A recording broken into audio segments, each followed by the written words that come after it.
Do you think Riftbound needs a digital client so we can play online? Because I would definitely love to have one. But in this video, I'm gonna tell you why I think we'll never get one, and even if we'll get one, what kind of features it will lack, what kind of features it could have, and what I think would be a good reason to even have it in the first place, because they're probably different than what you think.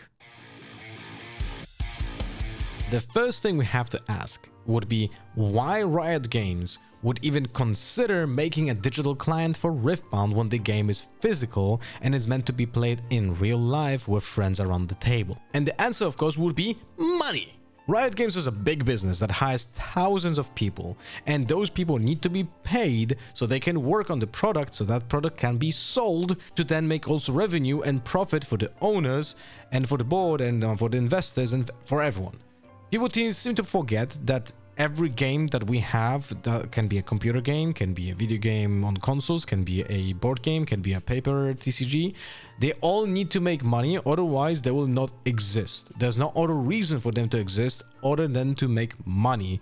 But at the same time, the developers of those games try to make the game as fun as possible, because when the game is good, people will spend more money on it. It's a very simple equation, but people seem to forget that that's the main purpose of it. This is probably also the best moment for me to answer the question that you're probably thinking, or even said out loud, by pointing your finger to the monitor and saying, hey, why should I listen to this guy talking about this stuff?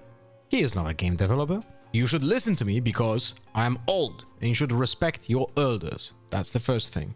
Second thing, I have been a chief gaming officer in G2 esports for many years, where my job was to not only hire pro players, but also work with the game developers, see what they're up to, understand the business, and make sure my decisions are based on reality and are, well positioned in the industry. I was a pro player in Hearthstone, which taught me a lot about how digital card games can have its own space in the industry, how that works behind the scenes, and so on. Then I was also hired by CD Projekt Red to work on the alpha of Gwent. I was also working with Riot when it comes to the alpha of TFT and alpha of Valorant. All of that gives me a lot of insight on how developers think about their products and how they can implement the feedback from the users to change their business plan as well. And I would like to talk about that, how this could affect the decision making in Riftbound, because I really do think and I really hope that we're gonna get this digital client, but there are very few big concerns that I have that we have to discuss.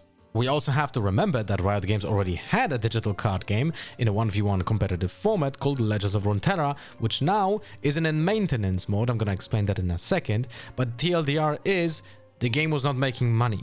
So it was shelved into a PvE game, into a maintenance mode when it's being handled by a skeleton crew, even though it's a very polished product and I really liked it, even though I didn't play it that much myself. And the problem with Legend of Runeterra was something that I mentioned in the intro. It was not making money. And the reason why it was not making money is because the game was too free-to-play friendly. It was giving away cards. Essentially, if you just played it, then you had all the cards, and you had even so many points to exchange for the cards that you could bank for the next 3 expansions. So they were basically making no money from the game pieces. So from the cards. They were making money, I mean, they tried to, from monetization of digital assets, like, you know, cosmetics and so on. But that was not enough. And it showcases how important it is that in digital card games, you need to have not a pay-to-win, but pay-to-play system to make the game sustainable there. And if the game will not have a balanced monetization system in place, the game will fail. Legends of Runeterra failed because it was too friendly for the players who are not spending money. We have seen Gwent fail because not only was it a complicated game, but it was also too friendly for the players. We have seen games like, for example, Artifact fail because the entire monetization system was just something that the players didn't want to accept. Then we also have Marvel Snap, which I personally quit after playing a lot of Marvel Snap because the game was way too expensive and it was actually feeling like an insult to my face whenever I was opening the shop or thinking about getting a new card. With all of this context in our mind, we have to think about how Riftbound would actually kind of fit in the scheme of the industry. Because, for example, Hearthstone never had a paper version. Marvel Snap doesn't have a paper version. Legends of Runeterra never had a paper version of the game. They existed in their own bubble when it comes to how they're being managed and how they have to make money. Riftbound is a paper version first, and then it would become a digital version second. Do we have an example of that already in real life? And the answer is yes, we do. So let's take a look at them and how they work and how we could transfer that to Riftbound, maybe to some degree. Magic the Gathering was the first ever card game, obviously in paper first, then in digital version second. Would you believe that Magic the Gathering Online was launched 23 years ago in 2002? Kinda crazy how time flies. But also we have MTG Arena, which is kinda more like Hearthstone, and it doesn't have a real economy like MTG Online. Magic the Gathering, because it's the biggest card game, can get away with a lot of mistakes and not be super highly punished by them, because there's no way a new card game could do what Magic the Gathering Online did with its insulated economy there, and the online ticks, online tournaments and so on being completely separate essentially from the normal paper play. Although there were qualifiers in online that then qualified for the paper and so on, it's still, I don't think we can take it as an example, because it's more of an exception of how experimentation works, and sometimes it's just accepted because there was no other options. And I think a client with tournaments, even though everyone in Riftbound scene would love to say, yes, I would like to have a digital client with tournaments built in so I can play from home in tournaments and practice and so on and just play and for real prizes as well, I don't think Riot Games would ever allow that. And let me explain why. The sales of paper cards are being driven by both collectors but also by tournaments. And it seems like there's a very big renaissance of card games when it comes to how they're being played in real life. We've seen that with Flesh and Blood, which is introduced essentially to, you know, the Flesh and Blood play, which is in real life, face to face. And tournaments are becoming more and more popular because people seem to be craving that human interaction, specifically also after pandemic, when for like few years we couldn't really have that. So people come back to this kind of experience that we had in the 90s, early 2000s, when it was very common to play board games and card games, and then it just kind of went down, and now it's rising up again. Now Riot is on the way to become incredibly popular. This weekend we're gonna have the Houston first regional in North America, and I'm guessing there's gonna be over 1,000 players there. In Bologna in February in Europe, we're probably gonna have also over 1,000 people, maybe even more, and that's great. And that drives sales, that drives demand, that drives the prices to go up, that drives revenue to go up because the demand is so high. And that's fantastic, because if the game is being sold so much, it guarantees that me and you and us as a community can enjoy this game for years to come, because the game is gonna make money. But the problem is, if the online Riftbound client would have an easy way of playing tournaments, then the attendance at real life tournaments in your local shops each week, in some mid-level tournaments, would absolutely plummet, because everyone would just rather sit at home and playing their favorite card game without leaving their home. And that cannot happen to the bottom line of Riot Games, because then Riftbound sales would plummet when it comes to the paper cards, and they definitely want to have that being covered in the first place. So now we are in a pickle, because we have to convince players to use digital clients and spend money in it for something that we're gonna discuss later in the video, but they're gonna miss something that they really want to play in the competitive 1v1 card game, which is tournament. Then on the other hand, we have a developer who's one of the biggest developers on the planet that has to make a client that has to reach the expectations of the players when it comes to the level of finish and polish that the product has to have, because it comes from Riot Games. But at the same time, the players don't think about the development cost of this software and then maintenance of that software. So now it's a good moment to talk about Pokemon TCG Live, because what they do is something that I feel like it's pretty fair towards the customer, because they mimic the entire game in the digital form, right? So you have one-to-one experience when it comes to the rules and the cards, but how you do it is that each normal booster pack that you buy in paper form has a small card with a QR code that you then input online, and each that code gives you a booster pack of 5 cards. So it's a little bit different than a normal pack, but it still has 5 cards. And those codes go for very cheap. Like, you can buy booster packs for like 10-20 cents or something like that, if I'm not mistaken. At least I might be misinformed, but they are pretty cheap. That's what I hear. So essentially you're able to buy build a collection for pretty cheap to play it online, which is obviously different because Pokemon is just bought by so many people to collect the paper cards, but not that many people actually play the game when you compare it to the collectors group that is pushing the game forward. And the biggest clue here for us as a Riftbound player is, why was this even created for the Pokemon community? So the reason why this online version was created is to essentially practice, which is phenomenal. Like, that's what we want to have as well, to practice the game because it mimics it one-to-one. Although Pokemon is much easier when it comes to the rules, and we know that Riftbound rules are incredibly complicated, so someone would have to code that as well really fucking well in the game to completely do a one-for-one when it comes to the Riftbound experience in paper into the digital form. It's not an easy task, that's what I can tell you, right? But the thing is that from the experience of Pokemon TCG Live, we can say that it didn't go well for the company. Pokemon TCG Live is developed by Pokemon Company International, which is a subsidiary of the Pokemon Company. So, and by doing this kind of like a practice tool for the community to play the game, they realize they're not really doing any business here. They're not doing any money. There's some battle passes, but that's about it. Like, they are not making bank out of a Pokemon game. That is unheard of, right? So now you can see Pokemon TCG Live is on maintenance mode. Their crew, when it comes to the people that actually manage the game, is minimal. They cannot develop new features because they don't have the employees to actually do that, and they don't even have enough resources to fix the bugs that the game is being haunted by, right? Because when the crew is small, there's just stuff popping up and they're not able to fix it in time. So they're basically like chasing their own tail when it comes to Pokemon TCG Live, but they cannot delete that feature now. They cannot delete the access to Pokemon TCG Live to the community, because there will be an uproar, a huge uproar, because there's still a ton of players using Pokemon TCG Live. So Pokemon Company International now is in a mode where they kind of left it and just, you know, try not to push more that. They don't push that game into a better direction now because it just doesn't make it sense financially.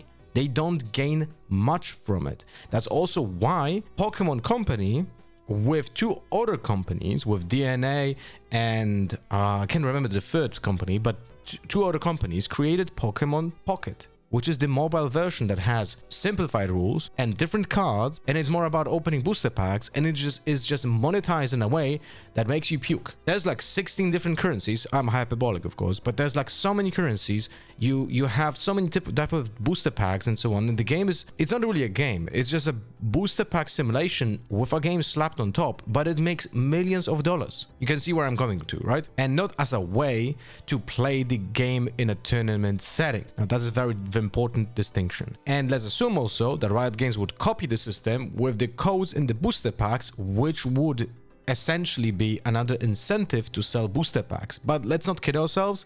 There's no way that someone would say, you know what, I need to buy more booster packs in paper form, even though I don't play in paper, because I need to play online. The game has such a huge demand that will not change, that even if we would just add those codes in the booster packs, that is just added value for the player. That is not an added value for the developer. The developer would just have to sacrifice millions of dollars to make this digital client a reality. And let's again remember, it cannot just look like your typical simulator that you will see on TTS or in TCG Arena, or even if you played Flesh and Blood, Talishar or Carabas and so on. It has to look much nicer. Assets, everything that has to be done. Like, it has to be looking like an official game from Riot Games, right? To some degree, maybe we could argue that some of the code from Legends of Runeterra could be reused and repackaged into a way to sustain a game of Riftbound, but I have no clue how complicated that would be. I'm assuming that it's actually gonna be probably more time spent on rebuilding that than just building it from the ground up. Like, I wouldn't be surprised about that. Let's remember also that if we would have a Riftbound digital client as a practice tool, then it would have to be correct. What do I mean by that is that all the rules from the paper mode should be exactly perfect in the digital client, passing priority, making sure that players understand the rules, how they work, would have to be perfectly implemented in the digital client. That is an entire team of people who would make sure that those rules are written correctly and then programmed correctly. And to be fair, I think this is actually something that Riot needs to do anyway, because right now the game is in a very chaotic state where the rules are not entirely clear, or like the intent behind how those rules should be interpreted is entirely clear. And there's a lot of shifting in what actually is going to happen in the game when it comes to the comprehensive rules. It's being changed and edited. The file is being changed and edited often. Sometimes entire paragraphs are being deleted or completely moved, and it's very confusing, by the way. So it would actually be a great thing if Riot would invest in a team, like a legal team, that would build those rules from ground up and then put that in the digital client. But the thing is, that's a horrible burden to have for the developers of the digital client, because then everyone would learn from them, right? They would essentially put the blame on the developers if something is not working there correctly, because they learned from how the game works without reading the actual comprehensive rules.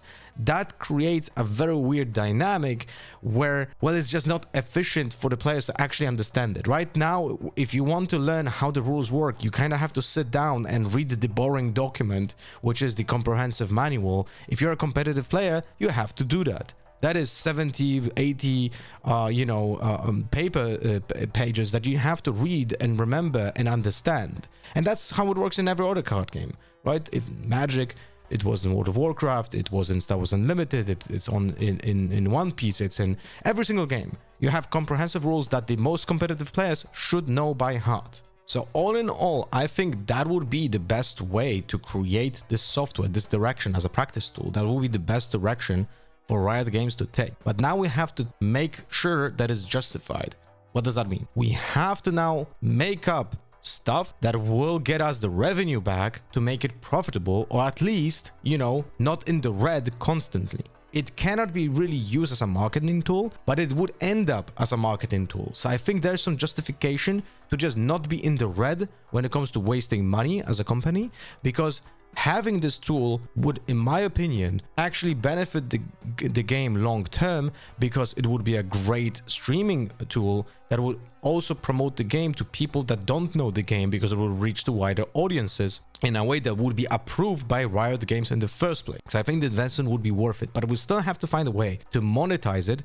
If we're adding the cards in the pack that we already buy, then we have to find a different way that is not tied to the cards themselves. And obviously the easiest answer to this would be cosmetic, but because of Legends of Runeterra, we know that doesn't work. You will not get enough money to sustain this kind of software, even though I am fully aware that developing Legends of Runeterra would be was way more expensive than, in theory, this digital client as a practice tool for Riftbound. There's definitely more work towards Legend of Runeterra with developing content specifically for Runeterra, when in Riftbound that content is already developed for the paper game and then just has to be transferred. Those are two different types of business plan, and it's definitely cheaper for Riftbound to do that than just to create content specifically for Legends of Runeterra. But we still know that the cosmetics would not be enough, right? So we would have to find an incentive to players to not only play this game just alongside as a practice tool, but also spend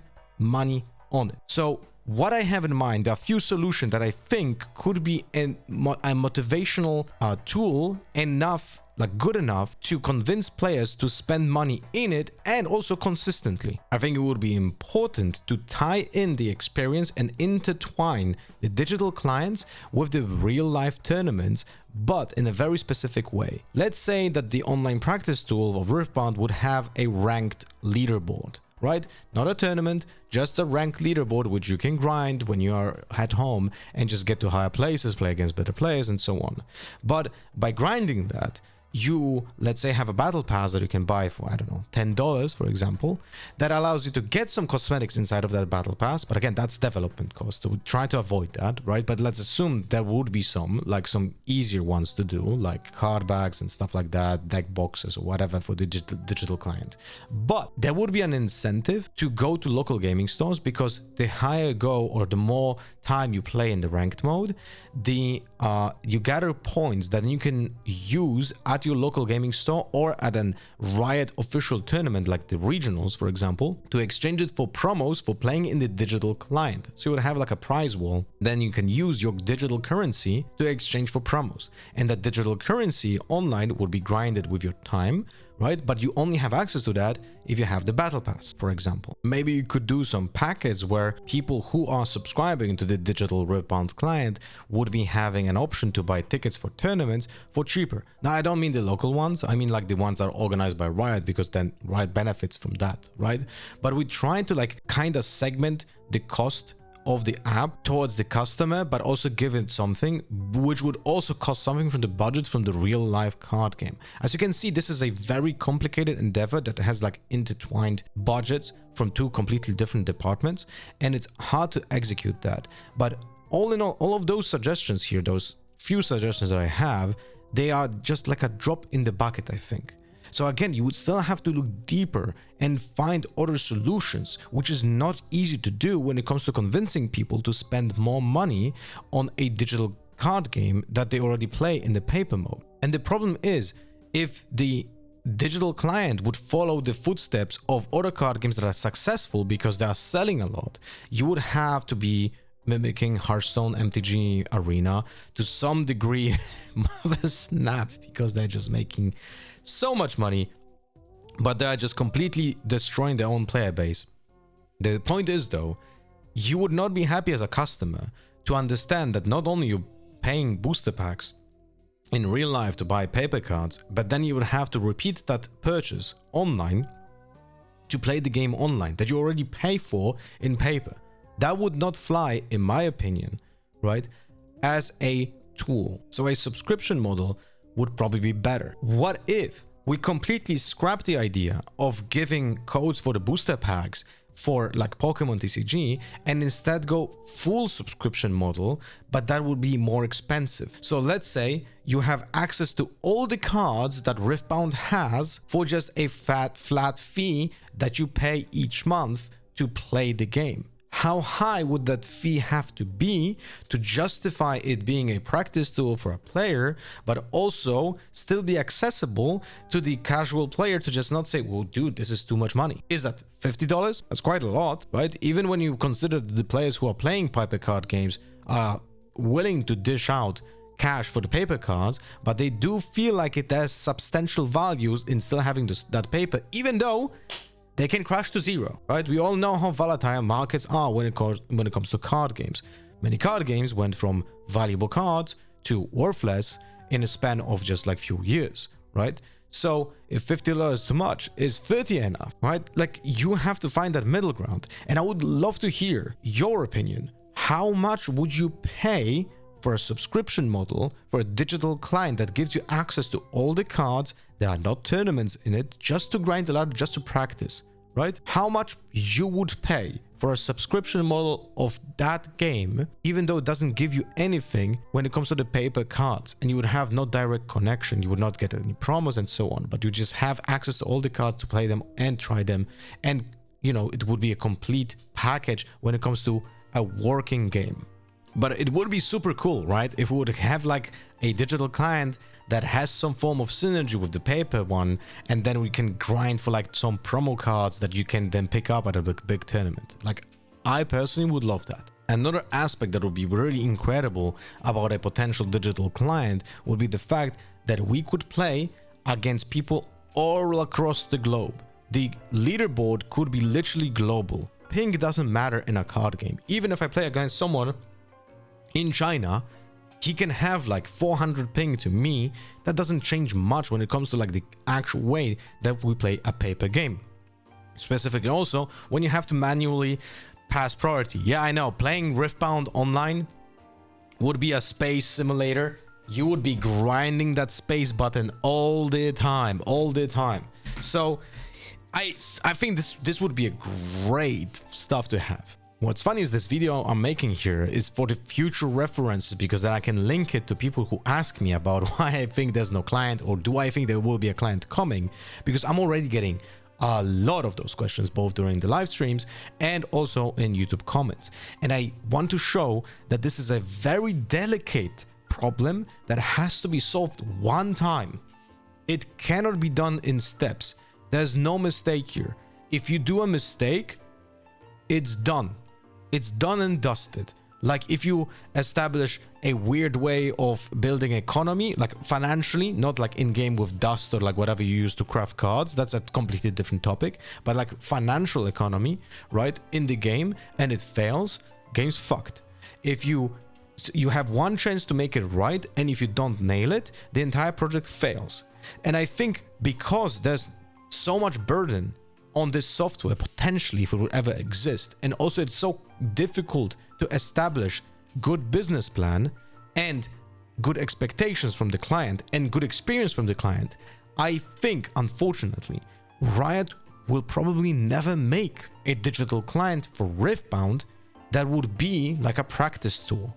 Like, I unfortunately think that's gonna be the reality. But honestly, I hope I'm wrong. I hope I'm wrong, and even though this game was not meant to be published in Europe and NA, I hope that Riot already builds plans to make a digital client, and maybe that's the reason why they didn't greenlight any automated simulators like from the Pixelborn, from the Lorcana client, or from Talishar, that is the Flesh and Blood and Star Wars Unlimited client, because otherwise, like, I don't know, what is the motivation here? Are they just trying to, which is possible, by the way, are they just trying to not give someone the experience of playing Riftbound that would exactly mimic the paper version, or also not show how the rules work in an automated game that is established by someone else, right? Because then Riot doesn't have a control on showing how those rules are being made, created, and executed. And I think that's probably the main reason, but maybe I'm hoping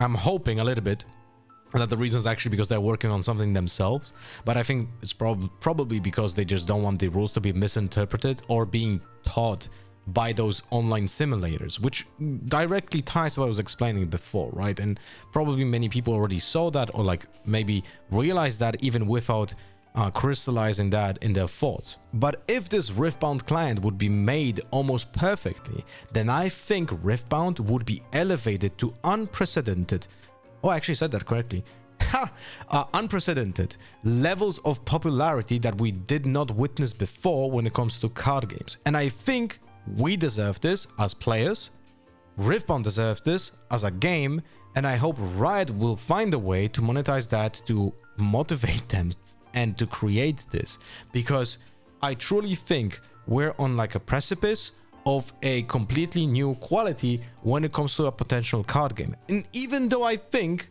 if you watch my review of Riftbound from before, like the first video on my channel ever created, I don't think that Riftbound is the best game on the planet, but I do think that the game is good enough and has a big enough company behind it, and also like the IP behind it can push it forward to a fantastic position on the entire market, and the game can also just get better, right? So I have high hopes for Riftbound. I love the game, and I'm gonna try to compete as much as possible, and I would love to see an online way so I can just play more. If you endured this entire video, let's troll the comment section, and can you leave just a comment that only has like a flower emote in it? Fantastic. Also remember to answer me, how much would you pay for the subscription model that gives you access to all the cards? Till the next video, bye bye!